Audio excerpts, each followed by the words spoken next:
ಈ ತಿರುವು ಯಾವುದು ಬುರುಡೆ ಪ್ರಕರಣವಾದ ನಂತರ ನಾನು ಫೇಸ್ಬುಕ್ನಲ್ಲಿ ಲೈವ್ ಬರಲಿಲ್ಲ. ತುಂಬ ಜನ ಸ್ನೇಹಿತರು, ಯಾಕೆ ನೀವು ಫೇಸ್ಬುಕ್ಕಲ್ಲಿ ಮಾತಾಡ್ತಾ ಇಲ್ಲ, ಮೀಡಿಯಾದಲ್ಲಿ ಮಾತಾಡ್ತಾ ಇದ್ರಿ, ನಿಮ್ಮ ಯೂಟ್ಯೂಬ್ ಚಾನಲ್ನಲ್ಲಿ ನೀವು ಇನ್ನೂ ಯಾವುದೇ ವಿಡಿಯೋವನ್ನು ಅಪ್ಲೋಡ್ ಮಾಡಿಲ್ಲ ಅಂತೆಲ್ಲ ಹೇಳ್ತಾ ಇದ್ರು. ಸರಿಯಾದ ಸಮಯಕ್ಕೆ ನಾನು ಕಾಯ್ತಾ ಇದ್ದೆ.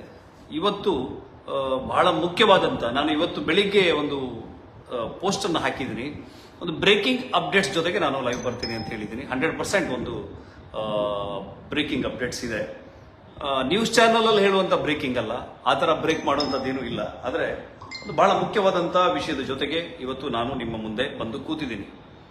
ಧರ್ಮಸ್ಥಳದ ಮಂಜುನಾಥ ಸ್ವಾಮಿಯ ಮತ್ತು ಅನ್ನಪ್ಪ ಸ್ವಾಮಿಯ ಅಲ್ಲಿನ ಧರ್ಮ ದೈವಗಳ ಎಲ್ಲ ಆಶೀರ್ವಾದವನ್ನು ಬಿಡ್ತಾ, ನನ್ನ ತಾಯಿ ಕೊಲ್ಲೂರು ಮೂಕಾಂಬಿಕೆ ಆ ಭಗವತಿಯ ಅನುಗ್ರಹವನ್ನು ಪ್ರಾರ್ಥಿಸ್ತಾ, ಒಂದು ಒಳ್ಳೆಯ ನಿರ್ಣಯವನ್ನು, ಬಹಳ ಗಟ್ಟಿಯಾದಂಥ ನಿರ್ಣಯವನ್ನು, ಬಹಳ ಸ್ಪಷ್ಟವಾದಂಥ ನಿಲುವನ್ನು ನಾವು ಸಮಾನ ಮನಸ್ಕ ಸ್ನೇಹಿತರು ಒಂದಷ್ಟು ಜನ ನಾವು ಚರ್ಚೆಯನ್ನು ನಡೆಸಿ, ರಾಜ್ಯದ ಮೂಲೆ ಮೂಲೆಯಲ್ಲಿರುವಂಥ ಒಂದಷ್ಟು ಧಾರ್ಮಿಕ ಶ್ರದ್ಧಾ ಬಂಧುಗಳನ್ನು ಜೋಡಿಸಿಕೊಂಡು ಅವರೆಲ್ಲರ ಜೊತೆಗೆ, ನಾನೊಂದು 2 ದಿವಸ ಊರಲ್ಲಿ ಇರಲಿಲ್ಲ, ಬ್ಯಾಂಗ್ಳೂರಲ್ಲಿ ಹೋಗಿದ್ದೆ. ಒಂದಿಷ್ಟು ಬಹಳ ಪ್ರಮುಖರನ್ನು ನಾನು ಫೋನ್ ಕರೆಗಳ ಮೂಲಕ ಸಂಪರ್ಕ ಮಾಡಿ ಒಂದು ಬಹಳ ಮಹತ್ವದ ನಿರ್ಣಯವನ್ನು ನಾವು ಕೈಗೊಳ್ತಾ ಇದ್ದೇವೆ.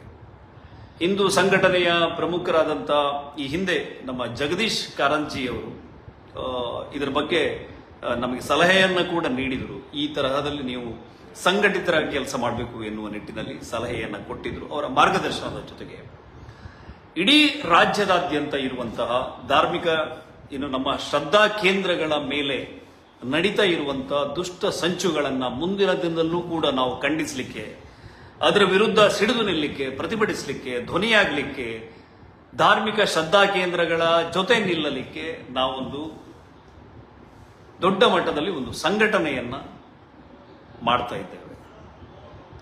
ಅದರ ಹೆಸರು ಈಗಾಗಲೇ ಚರ್ಚೆಯಲ್ಲಿದೆ, ಪುಣ್ಯಕ್ಷೇತ್ರ ಸಂರಕ್ಷಣಾ ಸಮಿತಿ ಅಂತೇಳಿ.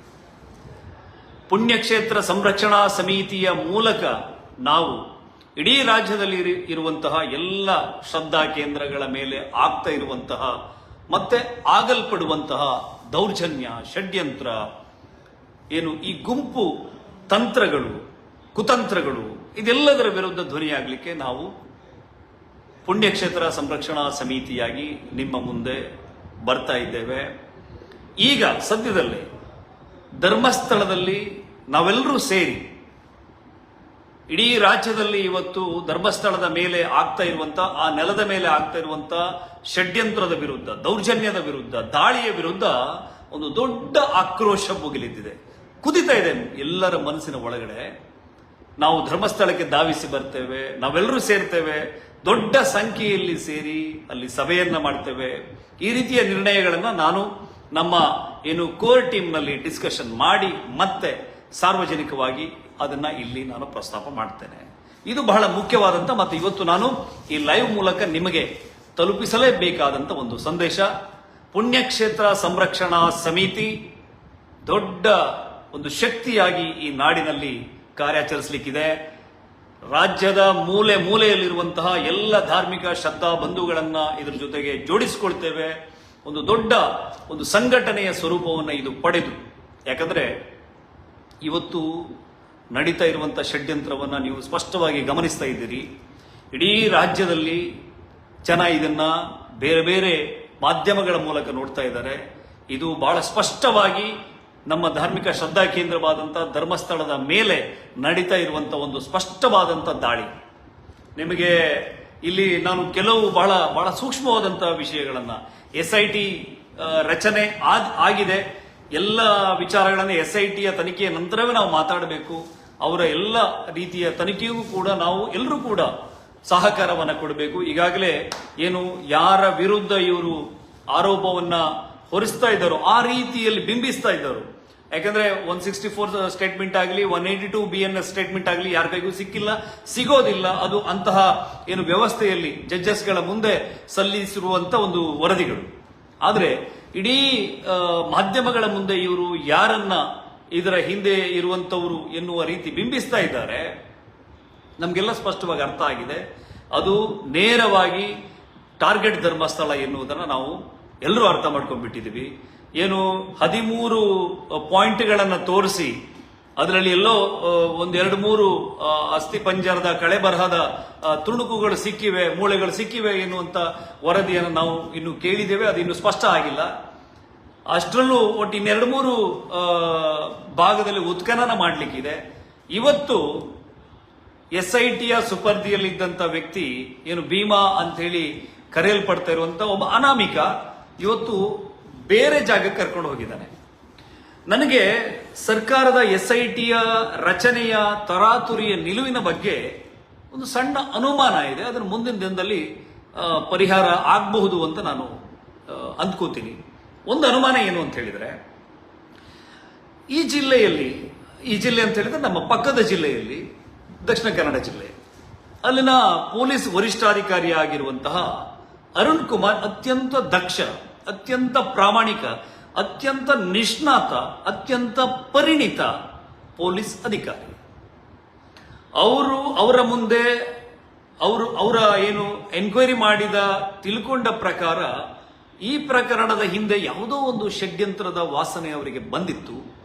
ಹಾಗಾಗಿ ಅವರು ಕೋರ್ಟಿಗೆ ಈ ವ್ಯಕ್ತಿಯ ಮಂಪರು ಪರೀಕ್ಷೆ ಮಾಡಬೇಕು ಎನ್ನುವ ನಿಟ್ಟಿನಲ್ಲಿ ಒಂದು ಅರ್ಜಿಯನ್ನ ಹಾಕಿದ್ರು. ನೀವು ಇದನ್ನು ಬಹಳ ಸ್ಪಷ್ಟವಾಗಿ ಆಲಿಸಬೇಕು. ಅರ್ಜಿಯನ್ನ ಖುದ್ದು ಪೊಲೀಸ್ ವರಿಷ್ಠಾಧಿಕಾರಿಯವರು ಕೋರ್ಟಿಗೆ ಸಲ್ಲಿಸಿದ್ರು. ಕೋರ್ಟಿಗೆ ಸಲ್ಲಿಸುವ ಮುಖ್ಯವಾದ ಕಾರಣ ಏನು, ಅನಾಮಿಕ ವ್ಯಕ್ತಿಯ ಮೇಲೆ ಅವರಿಗೆ ಮೂಡಿದಂತಹ ಅನುಮಾನ, ಆತ ಕೊಡುತ್ತಿರುವಂತಹ ಹೇಳಿಕೆಗಳ ಹಿನ್ನೆಲೆಯಲ್ಲಿ ಇರುವಂತಹ ಸಂದೇಹ ಮತ್ತು ಅವನ ಹೊರತಾದ ವ್ಯಕ್ತಿಗಳು ಇದರಲ್ಲಿ ತಳೆಯುತ್ತಿರುವಂತಹ ತೀವ್ರವಾದಂತಹ ಆಸಕ್ತಿಯ ಕಾರಣಕ್ಕೆ ಒಬ್ಬ ಬಹಳ ಬ್ರಿಲಿಯಂಟ್ ಆಗಿರುವಂತಹ ಪೊಲೀಸ್ ಅಧಿಕಾರಿಯಾಗಿರುವಂತಹ ಅರುಣ್ ಕುಮಾರ್ ಅವರು ಕೋರ್ಟಿಗೆ ಒಂದು ಅರ್ಜಿಯನ್ನ ಸಲ್ಲಿಸ್ತಾರೆ. ಯಾವ ಮಾಧ್ಯಮಗಳು ಇಲ್ಲಿಯ ತನಕ ಈ ವಿಚಾರವನ್ನ ಬಹುಶಃ ವಿಶ್ಲೇಷಣೆಗೆ ಒಳಪಡಿಸಿಲ್ಲ. ಸೋಮವಾರ ಆ ಅರ್ಜಿ ನ್ಯಾಯಮೂರ್ತಿಗಳ ಮುಂದೆ ಬಂದು ಅದಕ್ಕೊಂದು ತೀರ್ಪು ಹೊರಬರಬಹುದಾದ ಸಾಧ್ಯತೆ ಇತ್ತು. ಸೋಮವಾರ ಆ ಅರ್ಜಿ ನ್ಯಾಯಮೂರ್ತಿಗಳ ಮುಂದೆ ಬಂದು ಆ ಕುರಿತು ತೀರ್ಪನ್ನು ಅವರು ಕೊಡ್ತಾ ಇದ್ರು. ಮಂಪರು ಪರೀಕ್ಷೆಯನ್ನ ಮಾಡುವ ಮೊದಲು ವ್ಯಕ್ತಿಯನ್ನ ಕಸ್ಟಡಿ ಅಂದ್ರೆ ಕೋರ್ಟಿಗೆ ಹಾಜರುಪಡಿಸಿ ಆ ವ್ಯಕ್ತಿಯ ಅನಿಸಿಕೆಯನ್ನ, ಅಭಿಪ್ರಾಯವನ್ನ, ಒಪ್ಪಿಗೆಯನ್ನ ಪಡೆಯುವಂಥದ್ದು ಆತನ ಒಂದು ಫಂಡಮೆಂಟಲ್ ರೈಟ್ಸ್, ನಮ್ಮ ಕಾನೂನುಬದ್ಧವಾದಂಥ ಒಂದು ನಡಾವಳಿ. ಒಂದು ವೇಳೆ ಮಂಪರು ಪರೀಕ್ಷೆಯ ಕುರಿತು ಆತನನ್ನ ಪ್ರಶ್ನಿಸುವಾಗ, ಆತನನ್ನ ಕೋರ್ಟಿನ ಮುಂದೆ ಕರೆದು ತಂದಾಗ ಆತ ಮಂಪರು ಪರೀಕ್ಷೆಗೆ ಒಪ್ಪಿಗೆಯನ್ನ ಕೊಡದೇ ಹೋಗಿದ್ದಲ್ಲಿ ಇವರಿಗೆ ಮುಖಭಂಗ ಆಗ್ತಾ ಇತ್ತು. ಈ ಹಿಂದೆ ಆತನ ಹಿಂದೆ ನಿಂತು ಷಡ್ಯಂತ್ರವನ್ನ ರೂಪಿಸಿದವರಿಗೆ ಮುಖಭಂಗ ಆಗ್ತಾ ಇತ್ತು ಎನ್ನುವ ಆತಂಕದ ಕಾರಣಕ್ಕೆ ಆತ ಹಾಜರಾಗುವ ಮೊದಲೇ, ಅಂದರೆ ಭಾನುವಾರದ ದಿವಸವೇ ಸರ್ಕಾರ ತರಾತುರಿಯಲ್ಲಿ SITಯನ್ನ ಅನೌನ್ಸ್ ಮಾಡುತ್ತೆ.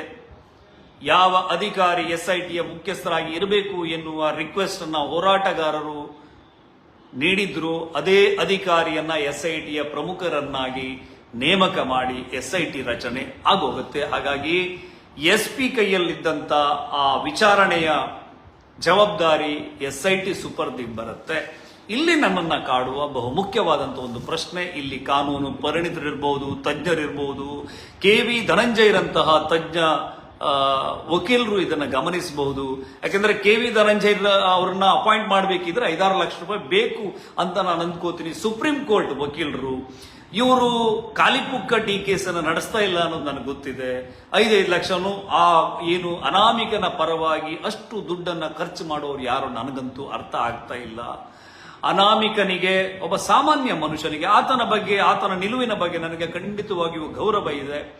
ಆತ ನೇರವಾಗಿ KV ಧನಂಜಯ್ ಅವರ ಆಫೀಸನ್ನ, ಅರ್ಥಾತ್ ಸುಪ್ರೀಂ ಕೋರ್ಟ್ ವಕೀಲರ ಕಚೇರಿಯನ್ನ ಹುಡ್ಕೊಂಡು ಹೋಗ್ತಾನೆ ಅಂತ ಹೇಳಿದ್ರೆ ಆತನ ಹಿಂದೆ ಇರಬಹುದಾದಂತ ತಂಡದ ಶಕ್ತಿ ಯಾವುದು, ಇಲ್ಲಿ ಫಂಡ್ ಫ್ಲೋ ಮಾಡ್ತಾ ಇರುವವರು ಯಾರು, ಮತ್ತೆ ಈಗ ಏನು ಎಡಪಂಥೀಯ ವಿಚಾರಧಾರೆಗಳಲ್ಲಿ ಮುಳುಗೆದ್ದಿರುವಂತಹ ಬುದ್ಧಿಜೀವಿ ವರ್ಗ ಲಬೋ ಲಬೋ ಅಂತ ಬಡ್ಕೋತಾ ಇದೆ ನೋಡಿ. ಅವ್ರದ್ದೆಲ್ಲ ಯೂಟ್ಯೂಬರ್ಸ್ಗಳೆಲ್ಲ ಬಂದು ಅಲ್ಲಿ ಜಮೆ ಆಗ್ಬಿಟ್ಟಿದ್ದಾರೆ. ಇವರೆಲ್ಲ ಯಾಕೆ ಹೊಡ್ಕೋತಾ ಇದ್ದಾರೆ? ಮನಾಫಾ ಎನ್ನುವಂತ ಒಬ್ಬ ವ್ಯಕ್ತಿ ಕೇರಳದಲ್ಲಿ, ಅವನು SDBI ಲೀಡರ್ ಯಾರೋ ಇದ್ದಾನೆ, ಕೇರಳದ ತುಂಬಾ ಈ ತರದ ಸುಳ್ಳು ವೈರಸ್ಗಳನ್ನು ಹರಡ್ತಾ ಇರುವಂಥದ್ದು, ದೇಶಾಭಿಮಾನಿ ಎನ್ನುವಂತ ಕಮ್ಯುನಿಸಂ ವಿಚಾರಗಳನ್ನ ಪ್ರಸಾರ ಮಾಡುವಂತ ಪತ್ರಿಕೆ ನಿರಂತರವಾಗಿ ಸುಳ್ಳು ಸುಳ್ಳು ವರದಿಯನ್ನ, ಕಪೋಲ ಕಲ್ಪಿತ ವರದಿಯನ್ನ ಕೇರಳದಾದ್ಯಂತ ಹಬ್ಬಿಸ್ತಾ ಇರುವಂತದ್ದು, SDPI ಲೀಡರ್ಗಳು ಬಂದು ಪ್ರೆಸ್ ಮೀಟ್ ಅನ್ನ ಮಾಡ್ತಾ ಇರುವಂತದ್ದು, ಅಂತಾರಾಷ್ಟ್ರೀಯ ಮಟ್ಟದ ಭಯೋತ್ಪಾದಕರಿಗೆ ಬೆಂಬಲವಾಗಿ ನಿಂತಿರುವಂತಹ ಪತ್ರಿಕೆಯೊಂದು ಈ ಬಗ್ಗೆ ಅಲ್ ಜಜೀರಾ ವರದಿಯನ್ನ ಮಾಡ್ತಾ ಇರುವಂತದ್ದು. ಇವತ್ತಷ್ಟೇ ನನಗೆ ನಾರ್ವೆಯಿಂದ ಸ್ನೇಹಿತರೊಬ್ರು ಫೋನ್ ಮಾಡಿದ್ದಾರೆ. ವರ್ಲ್ಡ್ ವೈಡ್ ಧರ್ಮಸ್ಥಳದ ಹೆಸರಿಗೆ ಯಾವ ಪ್ಲಾಟ್ಫಾರ್ಮ್ ಮೂಲಕ ಡ್ಯಾಮೇಜ್ ಮಾಡ್ತಾ ಇದ್ದಾರೆ ಎನ್ನುವುದು ನಮಗೆಲ್ಲ ಬಹಳ ಸ್ಪಷ್ಟವಾಗಿ ಅರ್ಥ ಆಗಿದೆ. ಇದಕ್ಕೆಲ್ಲ ಎಲ್ಲಿಂದ ದುಡ್ಡು ಬರ್ತಾ ಇದೆ ಅನ್ನೋದು ಕೂಡ ತನಿಖೆ ಆಗಬೇಕು. ಈ ಉಡುಪಿ ದಕ್ಷಿಣ ಕನ್ನಡ ಜಿಲ್ಲೆಯ ಮತ್ತು ಇಡೀ ಕರ್ನಾಟಕ ರಾಜ್ಯದ ಸಂಸದರುಗಳಲ್ಲಿ ನಾನು ರಿಕ್ವೆಸ್ಟ್ ಮಾಡ್ಕೋತೀನಿ, ಇದರ ಹಿಂದೆ ಒಂದು ಭಯೋತ್ಪಾದಕ ಕೃತ್ಯ, ಇಂಟರ್ನ್ಯಾಷನಲ್ ಷಡ್ಯಂತ್ರ ನಡೀತಾ ಇದೆ. ಹಿಂದೂ ಧಾರ್ಮಿಕ ಶ್ರದ್ಧಾ ಕೇಂದ್ರದ ವಿರುದ್ಧ ದಾಳಿ ಮಾಡುವಂತಹ ಎಲ್ಲ ಸಂಚುಗಳು ಇದರ ಹಿಂದಿದೆ. ಹಾಗಾಗಿ ನಮ್ಮ ರಾಜ್ಯದ ಕಾಂಗ್ರೆಸ್, ಬಿಜೆಪಿ ಎಲ್ಲ ಸಂಸದರು ಕೂಡ ಕೇಂದ್ರೀಯ ಮಟ್ಟದ ತನಿಖೆಯನ್ನ, ಅರ್ಥಾತ್ ನಾನು SIT ವಿರುದ್ಧ ಮಾತಾಡ್ತಾ ಇಲ್ಲ, SIT ತನಿಖೆ ಮಾಡ್ತಾ ಇದೆ, SIT ವರದಿಯನ್ನು ಸಲ್ಲಿಸ್ತದೆ, ಅದೆಲ್ಲ ಓಕೆ. ಅದಾದ ನಂತರ ವಾಟ್ ನೆಕ್ಸ್ಟ್ ಅಂತ ಹೇಳಿದ್ರೆ, ಯಾವುದೋ ಒಬ್ಬ ಅಮಾಯಕನನ್ನ, ಆತನ ಆ ತಲೆಯನ್ನ ತಿರುಗಿಸಿ ಬ್ರೈನ್ ವಾಶ್ ಮಾಡಿ ತಮ್ಮ ಈ ಷಡ್ಯಂತ್ರದ ಭಾಗವನ್ನಾಗಿ ಮಾಡಿಕೊಳ್ಳುವಂತಹ ಆ ವಿಭಾಗ ಇದೆಯಲ್ಲ, ಅದರ ಹಿಂದೆ ಬಂದಿರುವಂತಹ ಅನಾಮಿಕ ವ್ಯಕ್ತಿಯ ಹಿಂದೆ ಒಂದು ತಂಡ ಇದೆ. ಇವತ್ತು ನನ್ನ ಮಗಳನ್ನ ಕಳ್ಕೊಂಡಿದ್ದೀನಿ, 22 ವರ್ಷದ ಮಗಳನ್ನ ಕಳ್ಕೊಂಡಿದ್ದೀನಿ ಅಂತೇಳಿ ಕಂಪ್ಲೇಂಟ್ ಮಾಡ್ಲಿಕ್ಕೆ ಬರುವಂತ ಸುಜಾತ ಭಟ್ ಎನ್ನುವಂತ ಮಹಿಳೆಯೂ ಓಡಾಡ್ತಾ ಇರುವಂತದ್ದು ಅದೇ ಕಾರಿನಲ್ಲಿ.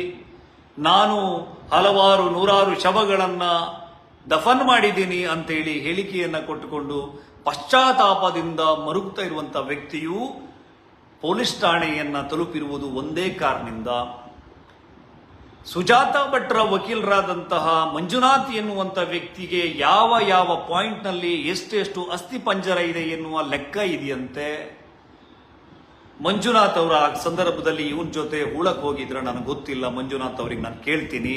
ಅಂದ್ರೆ ಇದೆಲ್ಲವೂ ಕೂಡ ವ್ಯವಸ್ಥಿತವಾದಂತಹ ಷಡ್ಯಂತ್ರ. ತರಾತುರಿಯಲ್ಲಿ ಸರ್ಕಾರ SIT ಅನ್ನ ರಚನೆ ಮಾಡುತ್ತೆ, ಸೋಮವಾರ ಕೋರ್ಟ್ ಮುಂದೆ ಬಂದ್ರೆ ಫಚೀತಿಯಾಗತ್ತೆ ಎನ್ನುವ ನಿಲುವು ಇರಬಹುದು. ರಾಜ್ಯದ ಮುಖ್ಯಮಂತ್ರಿಯಾದಂತಹ ಸಿದ್ದರಾಮಯ್ಯನವರು ಬಿಫೋರ್ ಡೇ ಪ್ರೆಸ್ ಮೀಟ್ ನಲ್ಲಿ ಬಹಳ ಸ್ಪಷ್ಟವಾಗಿ ಹೇಳಿದ್ದಾರೆ, 100% ನಾವು SIT ರಚನೆ ಮಾಡಲ್ಲ, ಏನ್ರಿ ನೀವು ಹೇಳಿದ ತಕ್ಷಣ ಮಾಡಕ್ಕಾಗತ್ತ ಅಂತೇಳಿ ಹೇಳಿದ್ದಾರೆ.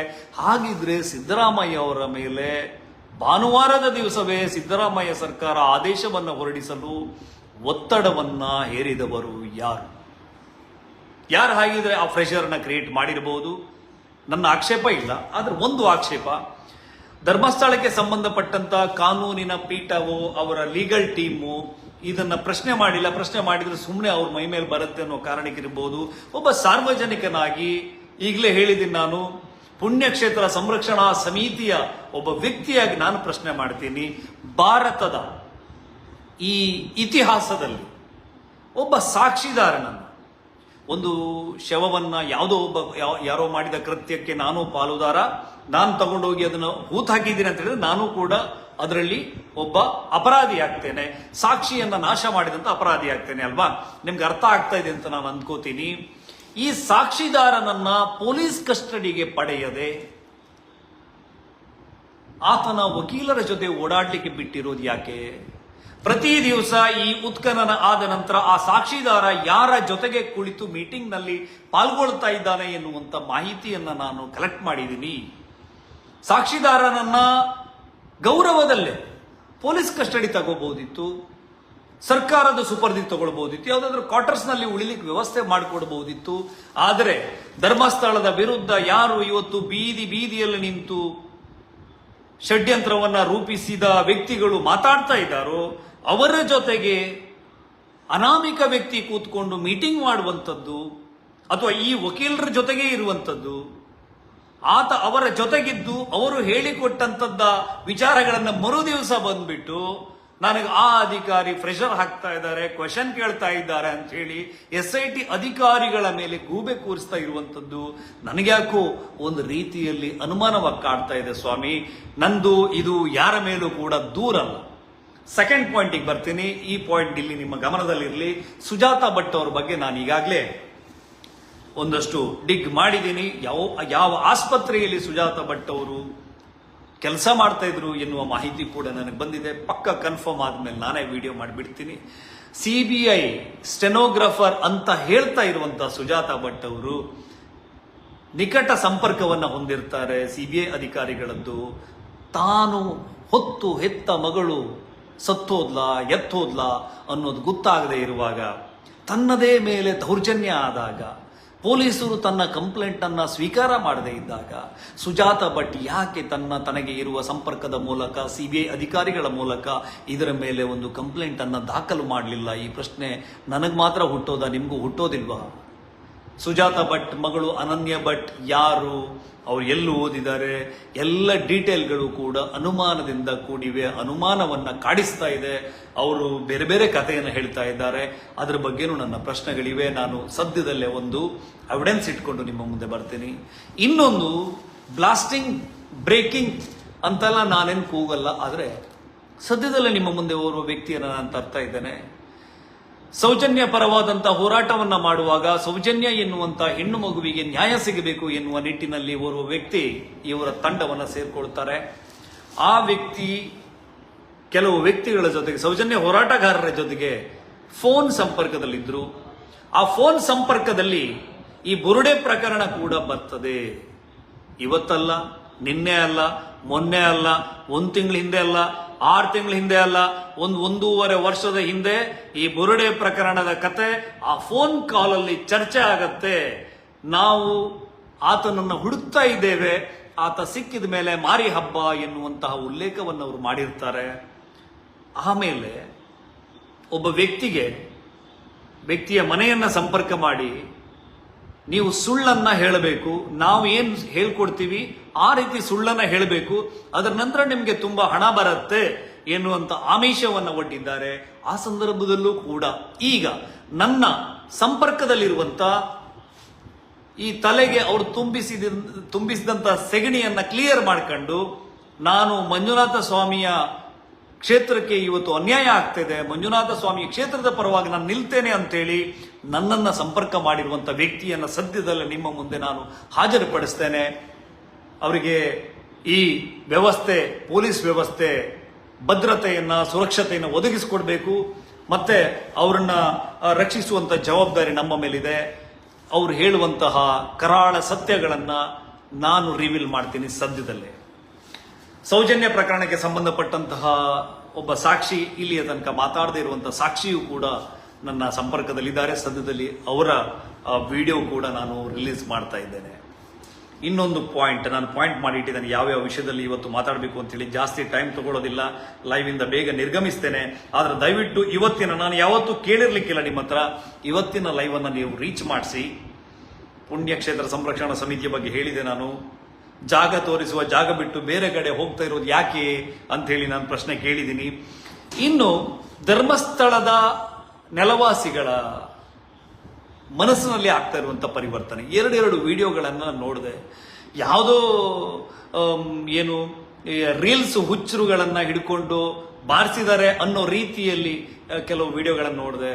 ಒಬ್ಬ ಗಾಂಪನನ್ನ ನೇರವಾಗಿ ಕ್ವೆಶನ್ ಮಾಡಿದಂತ ಒಬ್ಬ ಆಟೋ ಚಾಲಕನನ್ನ ನಾನು ಗಮನಿಸಿದೆ. ಇವತ್ತು ಧರ್ಮಸ್ಥಳದ ಸುತ್ತಮುತ್ತಲ ಪರಿಸರದ ಆಟೋ ಚಾಲಕರು, ನಾಗರಿಕರು, ವಿದ್ಯಾರ್ಥಿಗಳು, ವರ್ತಕರು ಜಾಗೃತರಾಗಿದ್ದಾರೆ. ಧರ್ಮಸ್ಥಳದ ಸುದ್ದಿಗೆ ಬಂದರೆ ಜಾಗ್ರತೆ ಅಂತ ಹೇಳಿ ಅಬ್ಬರಿಸ್ತಾ ಇದ್ದಾರೆ. ಬಹುಶಃ ಸರ್ಕಾರ ಯೂಟ್ಯೂಬ್ನಲ್ಲಿ ಅಲ್ಲಿ ಇಲ್ಲಿ ನಿಂತ್ಕೊಂಡು ಬಾಯಿಗೆ ಬಂದಾಗೆ ಒದರುವವರಿಗೆ ಅಂಕುಶ ಹಾಕದೇ ಇದ್ರೆ, ಬ್ರೇಕ್ ಹಾಕದೇ ಇದ್ರೆ ಬಹುಶಃ ಘನಘೋರವಾದಂತ ಘಟನೆಗಳಿಗೆ ಧರ್ಮಸ್ಥಳದ ಸುತ್ತಮುತ್ತಲ ಪರಿಸರ ಸಾಕ್ಷಿಯಾಗಬಹುದಾದ ಸಾಧ್ಯತೆ ಇದೆ ಅಂತ ನಾನಂತೂ ಭಾವಿಸ್ತೇನೆ. ಯಾಕಂತ ಹೇಳಿದ್ರೆ ಜನರ ಎದೆಯ ಒಳಗಡೆ ಆಕ್ರೋಶದ ಜ್ವಾಲೆ ಮುಗಿಲೇಳ್ತಾ ಇರುವಂತ ಸಂದರ್ಭ. ಇಡೀ ಕರ್ನಾಟಕ ರಾಜ್ಯದಲ್ಲಿ ಇವತ್ತು ನನಗೆ ಸಾವಿರಾರು ಮೆಸೇಜ್ಗಳು ಬಂದು ತಲುಪ್ತಾ ಇವೆ. ದಿನಕ್ಕೆ 100 ಕಾಲ್ಗಳನ್ನ ಭಕ್ತರು ಮಾಡ್ತಾ ಇದ್ದಾರೆ. ನಾವು ಇನ್ನು ಸಹಿಸಕ್ಕಾಗೋದಿಲ್ಲ ಎನ್ನುವ ರೀತಿಯಲ್ಲಿ ಧರ್ಮಸ್ಥಳದಿಂದ ನಿನ್ನೆ ಒಂದು ವ್ಯಕ್ತಿ ಫೋನ್ ಮಾಡಿದ್ರು. ಅಲ್ಲಿ ಪೀಠದಲ್ಲಿ ಕೂತಿದ್ದಾರಲ್ಲ ಪೂಜ್ಯ ಕಾವಂದ್ರು, ಅವರ ಮೇಲಿನ ಗೌರವಕ್ಕೆ ನಾವು ಸುಮ್ಮನೆ ಇದ್ದೀವಿ.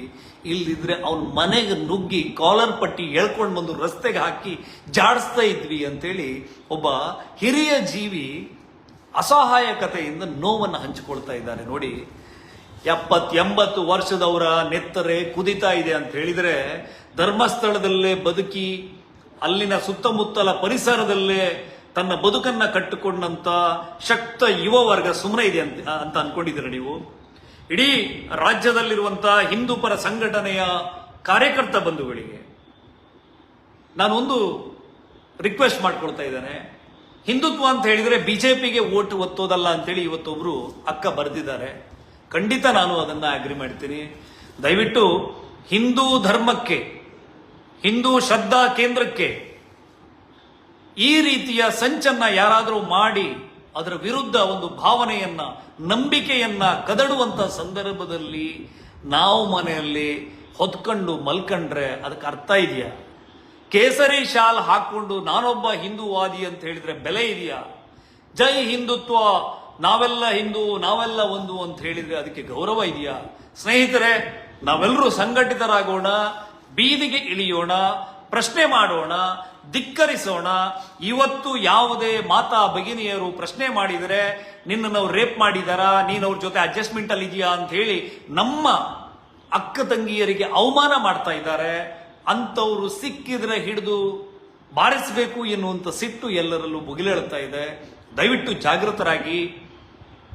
ನಾವು ಸಂಘಟಿಸಲಿಕ್ಕೆ ಹೊರಡ್ತಾ ಇರುವಂತಹ ಪುಣ್ಯಕ್ಷೇತ್ರ ಸಂರಕ್ಷಣಾ ಸಮಿತಿಯ ಜೊತೆ ನೀವೆಲ್ಲರೂ ಕೈ ಜೋಡಿಸಿ ಒಂದು ದಿನಾಂಕವನ್ನು ನಾವು ಸದ್ಯದಲ್ಲೇ ಘೋಷಣೆ ಮಾಡಬೇಕಾ ಬೇಡುವ ಯೋಚನೆಯಲ್ಲಿದ್ದೇವೆ. ನಾವೆಲ್ಲರೂ ಕೂಡ ಒಂದು ಕಡೆ ಬೃಹತ್ ಮಟ್ಟದಲ್ಲಿ ಏನು ಈ ವಿಚಾರದಲ್ಲಿ ಯಾವೆಲ್ಲ ಮನಸ್ಸುಗಳು ನಮ್ಮ ಜೊತೆಗಿವೆ ಅವರೆಲ್ಲರ ಸಲಹೆಯನ್ನ ತಗೊಂಡು, ಹಿರಿಯರಾದಂತ ಹೋರಾಟಗಾರರಿದ್ದಾರೆ ನಮ್ಮ ಜೊತೆಗೆ, ತುಂಬಾ ಜನ ಮಾರ್ಗದರ್ಶಕರಿದ್ದಾರೆ, ತುಂಬಾ ಜನ ಪಥದರ್ಶಕರಿದ್ದಾರೆ, ಅವರೆಲ್ಲರ ಸಲಹೆಯನ್ನ ಯಾಚಿಸ್ತಾ ಅವರೆಲ್ಲರ ಹತ್ರ ನಾವು ಈ ವಿಷಯದ ಬಗ್ಗೆ ಚರ್ಚೆಯನ್ನ ಮಾಡ್ತಾ ಒಂದು ನಿರ್ಣಯವನ್ನ ಮಾಡ್ತೇವೆ. ಒಂದು ದಿನದ ಮಟ್ಟಿಗೆ ನಾವಿಲ್ಲಿ ಇದನ್ನ ಆರ್ಗನೈಸ್ ಮಾಡೋದಿಲ್ಲ, ನಾವಿಲ್ಲಿ ಯಾವ ರೀತಿಯಲ್ಲೂ ಆರ್ಗನೈಸ್ ಮಾಡೋದಿಲ್ಲ.